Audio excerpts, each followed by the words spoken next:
اللہ ہی اللہ کیا کرو، دکھ نہ کسی کو دیا کرو، جو دنیا کا مالک ہے نام اسی کا لیا کرو۔ السلام علیکم ورحمۃ اللہ وبرکاتہ۔ ناظرین، استقبال ہے، سواگت ہے آپ کا viral news live studio Jalgaon, Maharashtra, India میں۔ میں آپ کا میزبان مفتی محمد ہارون ندوی۔ بڑی خبر اس وقت میرے اپنے شہر جلگاؤں کی ہے۔ جی ہاں، گزشتہ کل الحمدللہ بعد نماز مغرب 23 مئی بروز جمعہ کو بعد نماز مغرب میرے اپنے شہر میں عیدگاہ کے عظیم الشان وسیع میدان پر وقف کے کالے قانون کو لے کر ایک زوردار احتجاجی اجلاس عام منعقد کیا گیا تھا، جس کی صدارت ڈاکٹر قاسم رسول الیاس صاحب کی طے تھی، جو ترجمان ہیں آل انڈیا مسلم پرسنل لا بورڈ کے، لیکن وہ نہیں آ سکے دہلی سے، جس کی بنیاد پر پھر مشورے کے تحت جناب محترم ضیاء الدین صدیقی صاحب اورنگ آباد نے اس اجلاس کی صدارت فرمائی۔ اور اس اجلاس میں جو وقف کے کالے قانون کے خلاف ایک احتجاجی اجلاس تھا، اس اجلاس میں پورے ضلع سے ہزاروں افراد نے شرکت کی۔ اس اجلاس کو سجانے اور سنوارنے کا کام آل انڈیا مسلم پرسنل لا بورڈ کو آرڈینیشن کمیٹی، جس کا میں صدر ہوں، اور الحاج عبدالکریم صلاح صاحب جو کو آرڈینیٹر ہے، اور دوسری ایک کمیٹی تحفظ اوقاف کمیٹی جو فاروق شیخ صاحب کی سرپرستی میں چلتی ہے، تو ان دونوں کمیٹیوں نے مل کر اس اجلاس کو سجایا تھا، جس کی وجہ سے ایک اتحاد کا ماحول ضلع کو نظر آیا، اور ضلع بھر سے بڑی تعداد میں، ہزاروں کی تعداد میں لوگ آئے۔ زبردست انداز میں یہ اجلاس ہوا۔ مقرر خصوصی کے طور پر مالیگاؤں سے اشرفی صاحب کو، جو اشرفی اکیڈمی کے ذمہ دار ہے، اطہر صاحب غالباً وہ آئے تھے، بزرگ ہے، کل جماعتی کے ایک ذمہ دار بھی ہے۔ انہوں نے ابتدا میں بات کی اور حکومت کو اور حکومت کی مکاری کو لے کر انہوں نے آڑے ہاتھوں حکومت کو گھیرا، اور زوردار انداز میں نریندر مودی پر ٹیکا کیا، اور وقف کے کالے قانون کا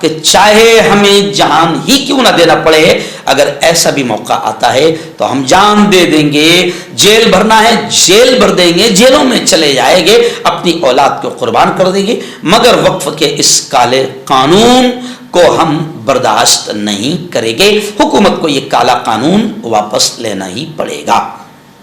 دوسرے مقرر خصوصی تھے مولانا مفتی محمد اشفاق صاحب، اکولہ سے تشریف لائے تھے۔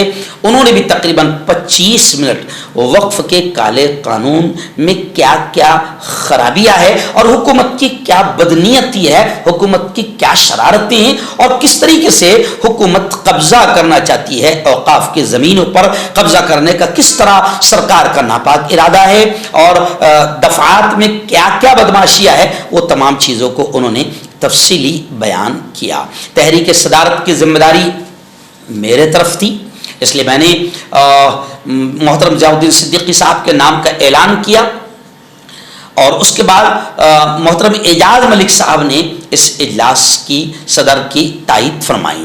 یہ اجلاس شروع ہوا، تلاوت کلام پاک سے نعت مبارک کا نذرانہ پیش کیا گیا، اور پھر اس اجلاس کی اخیر کڑی تھی رسم شکریہ۔ رسم شکریہ کے موقع پر آل انڈیا مسلم پرسنل لا بورڈ کو آرڈینیشن کمیٹی کے کو آرڈینیٹر الحاج عبدالکریم صلاح صاحب نے 5 سے 7 منٹ وقف کو لے کر زبردست بات کی، اور پھر تمام آنے والے علماء کرام کا، مہمانان کا، حاضرین کا، منتظمین کا شکریہ ادا کیا۔ یہ اجلاس بے حد کامیاب رہا۔